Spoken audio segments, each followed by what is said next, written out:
Hi friends, అందరికీ నమస్కారం. Friends, ఈ వీడియోలో మన యొక్క తెలంగాణ రాష్ట్ర వ్యాప్తంగా ఉన్నటువంటి రైతులందరికీ ఇప్పుడిప్పుడే రైతు భరోసా మూడో విడతకు సంబంధించి ఊహించని శుభవార్త అయితే వచ్చేసిందండి.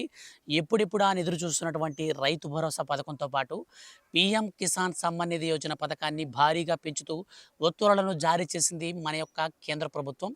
ఈ వీడియోలో నేను మీకు రైతులకు సంబంధించి వచ్చినటువంటి ఈ రెండు శుభవార్తల్ని క్లారిటీగా ఎక్స్ప్లెయిన్ చేస్తాను. ఏ తేదీలలో డబ్బులు అనేది రైతుల ఖాతాలలోకి 2 పథకాల ద్వారా రాబోతున్నాయి. ఈసారి కొంతమంది రైతులని అనర్హులుగా గుర్తించినటువంటి కేంద్ర ప్రభుత్వం ఆదేశాల మేరకు ఎవరెవరికి డబ్బులు రావు, పూర్తి వివరాలు వీడియోలో తెలియచేస్తాను. వీడియోని మీరు స్టార్టింగ్ నుంచి ఎండింగ్ వరకు ఎక్కడ కూడా స్కిప్ చేయకుండా కంప్లీట్గా చూడండి. అలాగే వీడియో కనుక మీకు నచ్చినట్లయితే లైక్ చేసి మీ యొక్క ఫ్రెండ్స్ అండ్ ఫ్యామిలీస్లో ఎవరైనా రైతులుంటే దయచేసి వాళ్ళకు కూడా ఈ వీడియోని మీరు షేర్ అయితే చేయండి. వాళ్ళు కూడా ఈ విషయాన్ని తెలుసుకుంటారు. కాబట్టి ప్లీజ్ దయచేసి షేర్ చేయండి. ఇక గవర్నమెంట్ నుంచి ఏ చిన్న అప్డేట్ అయినా సరే, ముఖ్యంగా రైతులకి సంబంధించి వచ్చిన వెంటనే మిస్ కాకుండా తెలుసుకోవాలి అనుకుంటే వీడియో కింద ఉన్నటువంటి బ్లాక్ కలర్లో ఉన్న సబ్స్క్రైబ్ బటన్ని క్లిక్ చేసి పక్కనే వచ్చే బెల్ సింబల్ని గంట పగిలిపోయేలా గుద్దండి. ఇక డైరెక్ట్గా వీడియోలోకి వెళ్ళి పూర్తి వివరాలు అయితే తెలుసుకుందాం. తెలంగాణ రాష్ట్ర వ్యాప్తంగా ఉన్నటువంటి రైతులకు ఎంతో ప్రతిష్టాత్మకంగా అమలు చేస్తున్నటువంటి పథకమే రైతు భరోసా. గత ప్రభుత్వం ఇస్తున్నటువంటి 10,000 రూపాయలని కాస్త 2,000 రూపాయలు దానికి ఎక్స్ట్రాగా జోడించి 12,000 రూపాయలుగా ఒక ఎకరా పొలం కలిగిన వారి నుంచి డైరెక్ట్గా 10 ఎకరాల వరకు మన యొక్క రాష్ట్ర ప్రభుత్వం ఒక్కొక్క రైతుకి నేరుగా 12,000 రూపాయల చొప్పున రైతులకు డబ్బులు విడుదల చేస్తుంది. ఈ 12,000 రూపాయలు ఒకే విడతలో కాకుండా 2 విడతల రూపంలో ఒక్కొక్క రైతుకి డబ్బులను విడుదల చేస్తూ వస్తున్నటువంటి మన యొక్క కేంద్ర ప్రభుత్వం మరియు రాష్ట్ర ప్రభుత్వాలు అనేక రకాలుగా సంక్షేమ పథకాలను అమలు చేస్తున్నాయి. వీటికి సంబంధించి తెలంగాణ రాష్ట్ర ప్రభుత్వం మనకు రీసెంట్లీ ఒకటో విడత ప్లస్ తర్వాత రెండో విడత డబ్బులను కూడా విడుదల చేసింది. తాజాగా మూడో విడతని, అంటే గత ప్రభుత్వం మనకి ఎలా విడుదల చేసేదంటే డబ్బుల్ని, ఒక ఎకరా పొలం కలిగిన వారికి మొదటి రోజున, రెండో రోజున 2 ఎకరాల పొలం కలిగిన వారికి ఇలా డబ్బులు విడుదల చేస్తూ వచ్చేది. సో ఇలా చేయడం వల్ల 10 ఎకరాల పొలం కలిగిన వారికి, 15 ఎకరాల పొలం కలిగిన వారికి ఏమైపోయేదంటే వాళ్ళ చేతికి డబ్బులు రావడానికి 10 రోజుల నుంచి 15 రోజులు టైం అయితే పట్టేది. కానీ అలా కాకుండా కొత్త విధానంలో మన యొక్క తెలంగాణ రాష్ట్ర ప్రభుత్వం నేరుగా ఎవరైతే అర్హులున్నారో సో వారికి ఒకటో ఎకరా ఎప్పుడైతే డబ్బులు పడుతుందో సో అదే రోజున 10 ఎకరాల్లో కలిగిన పొలానికి కలిగిన వాడికి కూడా 1 ఎకరా ఉంటుంది కదా, సో వాడికి కూడా అట్లా పడిపోతుంది. సో 2 ఎకరాల పొలం కలిగిన వారికి పడ్డ రోజున సో వాళ్ళకి కూడా 2 ఎకరాల కలిగిన పడిపోతుంది. సో ఇట్లాగనమాట. సో ఈ కొత్త విధానంలో మొత్తంగా 3 విడతలుగా విడుదల చేయాలని మన యొక్క రాష్ట్ర ప్రభుత్వం ఉత్తర్వులు జారీ చేసి వాటి ప్రకారంగా తొలి విడత కింద మొన్న రీసెంట్లీ డబ్బులు రిలీజ్ చేశారు. తర్వాత మొన్న ఈ మధ్య అంటే ఏప్రిల్ నెలాఖరు చివరిలో మనకు రెండో విడత విడుదల చేశారు. ఇప్పుడు మూడో విడతకి సంబంధించి గుడ్ న్యూస్ని మన యొక్క రాష్ట్ర ప్రభుత్వం ప్రకటించింది. ఈ యొక్క అప్డేట్ తర్వాత నేను పీఎం కిసాన్ 23వ విడత డేట్ కూడా అయితే చెప్తాను. సో ఈ యొక్క రూల్స్ కూడా అయితే నేను మీకు క్లారిటీగా ఎక్స్ప్లెయిన్ చేస్తాను. పూర్తి వివరాలు మనకు వచ్చినటువంటి అప్డేట్లో కనుక చూస్తే, తెలంగాణ రైతులకు రేవంత్ సర్కార్ గుడ్ న్యూస్ని ప్రకటించింది. రైతు భరోసా పథకం ద్వారా ప్రతి ఏడాది ఎకరానికి 12,000 రూపాయల చొప్పున అందిస్తున్న విషయం తెలిసిందే. వీటిని 2 విడతలుగా, అంటే ఒక ఏడాదిలో 6,000 రూపాయల చొప్పున, అంటే ఒక విడతలో 6,000, రెండో విడతలో 6,000 చొప్పున విడుదల చేస్తుంది. ఈ ఏడాదికి సంబంధించి ఇటీవల వీటిని విడతల వారీగా రైతులకు అందిస్తూ వస్తుంది. 3 విడతలుగా వీటిని పంపిణీ చేస్తున్నటువంటి తెలంగాణ రాష్ట్ర ప్రభుత్వం తొలి విడత కింద లబ్ధిదారులకు 3,446 కోట్లు, రెండో విడత కింద 2,206 కోట్ల రూపాయలను జమ చేసింది.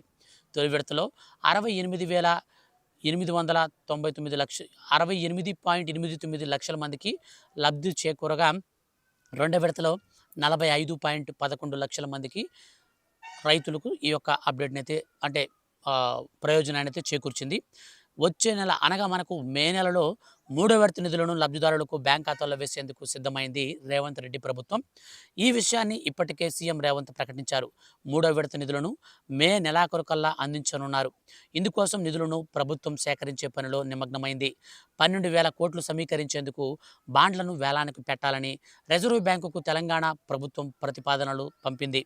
వేలం ద్వారా వచ్చిన సొమ్మును రాబోయే 6 నుంచి 25 ఏళ్లలో చెల్లించబోతున్నట్లు సమాచారం. ముఖ్యంగా 7 నుంచి 7.5% వడ్డీకే వీటిని తీసుకోనుందని మన యొక్క రాష్ట్ర ప్రభుత్వం దగ్గర నుంచి సమాచారం. హైదరాబాద్ మెట్రోను స్వాధీనం చేసుకునేందుకు ప్రభుత్వానికి నిధులు అవసరం కానున్నాయి. హైదరాబాద్ మెట్రోపాలిటన్ డెవలప్మెంట్ అథారిటీ ద్వారా నిధుల సమీకరణకు సిద్ధమయ్యారు. 15,000 కోట్లు మెట్రో స్వాధీనానికి అవసరమవుతాయి. దీంతో రానున్న 2 నెలల్లో రైతు భరోసా, మెట్రో స్వాధీనం, రిటైర్డ్ ఉద్యోగుల బకాయిల కోసం 12,000 కోట్లు సమీకరించేందుకు రెడీ అయ్యాయి. ప్రస్తుతం యాసంగి సీజన్‌కు సంబంధించినటువంటి రైతు భరోసా నిధులను ప్రభుత్వం జమ చేస్తూ వస్తుంది. తొలి విడత తరువాత ఎకరం భూమికి రూ. 6,000 చొప్పున అందించారు. ఆ తర్వాత రెండవ విడత కింద మరికొందరికి భూమికి జమ చేయగా, మూడో విడతలో మొత్తంగా భూమికి అందించనున్నారు. ఇక రైతులకు రైతు భరోసా డబ్బులు పడని వారు బ్యాంకుకు ఈకేవైసీ అంటే మనకు బ్యాంక్ అకౌంట్‌కి ఎన్‌పిసిఐ మ్యాపింగ్ అనేది చేసుకోవాలి. బ్యాంక్ అకౌంట్ యాక్టివ్‌లో ఉండేలాగా చూసుకోవాలి. ఇక ఈ యొక్క పథకానికి సంబంధించి ప్రభుత్వాలు డబ్బులనేది రిలీజ్ చేసినప్పుడు ఖచ్చితంగా బ్యాంక్ ఖాతాల్లోకైతే జమ అవుతాయి. ఇక ఫార్మర్ రిజిస్ట్రేషన్ కూడా తప్పకుండా చేయించుకోవాలి. ప్రభుత్వ పథకాలకు ఫార్మర్ రిజిస్ట్రేషన్ కేంద్ర రాష్ట్ర ప్రభుత్వాలు తప్పనిసరి చేశాయి. ఈ ఫార్మర్ రిజిస్ట్రేషన్ అంటే ఏంటి అనంటే, మన యొక్క కేంద్ర ప్రభుత్వం అనర్హులను గుర్తించి వారిని తొలగించేందుకు తీసుకువచ్చిన ఒక మంచి హస్త్రం అని చెప్పుకోవచ్చనమాట. సో ఏంటంటే, ఈ ఫార్మర్ రిజిస్ట్రేషన్‌లో ఎవరైతే ఫార్మర్స్ రిజిస్టర్ అవుతారో వాళ్ళ యొక్క పట్టాదారు పాస్‌బుక్కు, ఆధార్ కార్డ్‌కి ఫోన్ నంబర్ లింక్ అయినటువంటి ఆధార్ కార్డు, ఫోన్ నంబరు ఈ 3 తీసుకొని పట్టాదారు పాస్‌బుక్‌ని తీసుకొని అగ్రికల్చర్ ఆఫీస్‌కెళ్తే అక్కడ మనకు ఆర్ఐ అనే ఒక అధికారి ఉంటారు. సో అగ్రికల్చర్‌కి సంబంధించి. సో ఆయనతో మనం గనక మీట్ అయ్యి ఆయన్ని మనం కలిస్తే మనకు ఈ యొక్క రైతు గుర్తింపు నమోదు సంఖ్యకి ఫార్మర్ రిజిస్ట్రేషన్‌కి అప్లై చేసుకోవాలంటే ఆయన అప్లై చేస్తాడు. చేసిన తర్వాత మనకు ఆధార్ కార్డ్‌లో ఎలాగైతే మన డీటెయిల్స్ ఉంటాయో సో సేమ్ అదే విధంగా రైతు గుర్తింపు నమోదు సంఖ్య అయితే మనకు ఇవ్వడం జరుగుతుంది. ఈ రైతు గుర్తింపు నమోదు సంఖ్య ఉన్న వారికి మాత్రమే ఇక నుంచి రైతు భరోసా డబ్బులు గానీ, పంట నష్ట పరిహారం డబ్బులు గానీ, అలాగే ఇప్పుడు ప్రస్తుతం రైతు భరోసా డబ్బులు గానీ, ఏ డబ్బులైనా వస్తాయనేసి మన యొక్క రాష్ట్ర ప్రభుత్వం అయితే స్పష్టం చేసింది. కేంద్ర ప్రభుత్వ ఆదేశాల మేరకు ఇప్పుడు పీఎం కిసాన్ సమ్మాన్ నిధి యోజన పథకానికి సంబంధించినటువంటి 23వ విడత డబ్బులను ఈ మే మాసంలోనే విడుదల చేసేందుకు ప్రభుత్వం పూర్తి సన్నాహాలైతే కంప్లీట్ చేసింది. అందులో భాగంగా ఒకే కుటుంబంలో ఇద్దరు రైతులు అంటే ఒకరికంటే ఎక్కువ మంది రైతులు గనక ఉంటే అటువంటి కుటుంబం మొత్తానికి పథకాన్ని వర్తింప చేయము అనేసి మన యొక్క కేంద్ర ప్రభుత్వం ఆదేశాలు జారీ చేసి వారందరికి కూడా ఈ పథకాన్ని తొలగించింది. సో మొత్తంగా కుటుంబంలో ఎంతమంది రైతులు ఉన్నా సరే వాళ్ళలో ముఖ్యంగా చూస్తే ఒక్కరికంటే ఎక్కువ మంది రైతులు ఉండకూడదు. ఈ రూల్ అనేది పాటించి కేంద్ర ప్రభుత్వం పీఎం కిసాన్ సమ్మాన్ నిధి యోజన పథకానికి సంబంధించిన 23వ విడత డబ్బులను విడుదల చేయబోతుంది. ఇప్పటి వరకు ఎవరికైతే ఈ పీఎం కిసాన్ డబ్బులు అనేది 22వ విడత డబ్బులు ఖాతాల్లోకి పడలేదో అటువంటి వారందరూ కూడా ఖాతాల్లోకి డబ్బులు వేసుకుంటే డైరెక్ట్‌గా మీకు ఈ పథకానికి సంబంధించిన బెనిఫిట్ అయితే వస్తుంది. ఇన్ కేస్ ఒకవేళ మీకు ఆ పథకానికి సంబంధించినటువంటి ఈకేవైసీ కారణంగా డబ్బులు ఆగిపోయి ఉంటే వెంటనే వెళ్లి చేయించుకోండి. చేయించుకుంటే మీకు 22వ విడత రూ. 2,000 ప్లస్ 23వ విడత రూ. 2,000 టోటల్‌గా రూ. 4,000 వరకు మీ ఖాతాల్లోకి వస్తాయి. ప్లస్ ఈ రైతు భరోసా డబ్బులు కూడా మనకు మూడో విడత డబ్బులను మన యొక్క రాష్ట్ర ప్రభుత్వం ఎలాగో విడుదల చేస్తుంది కాబట్టి టోటల్‌గా ఫైనల్‌గా రైతులకి ఈ 2 రకాల బెనిఫిట్స్ అయితే 2 రకాలకు సంబంధించి మే నెల రెండో వారం నుంచి అందరి ఖాతాలోకి అయితే రాబోతున్నాయి.